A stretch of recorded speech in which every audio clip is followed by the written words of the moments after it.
इसाफ और नाइला दो लोग यमन से आए, मर्द और औरत। इन्होंने बैतुल्लाह के अंदर गुनाह किया, बैतुल्लाह के अंदर ज़िना और बदकारी की। अल्लाह ताला ने दोनों के अजसाम को पत्थर का बना दिया।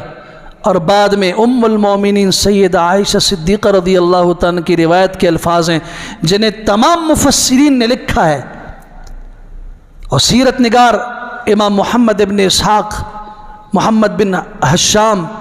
जितने मुअर्रिखीन हैं, मुफस्सिरीन हैं, सब ने लिखा है उम्मुल मोमिनीन सैयदा आयशा रज़ियल्लाहु तआला की सनद से। अम्मा खुद फरमाती हैं, ये बात मक्का के बच्चे बच्चे को मालूम है कि ये दो पत्थर जो सफ़ा और मरवा की पहाड़ी पे रखे हुए थे,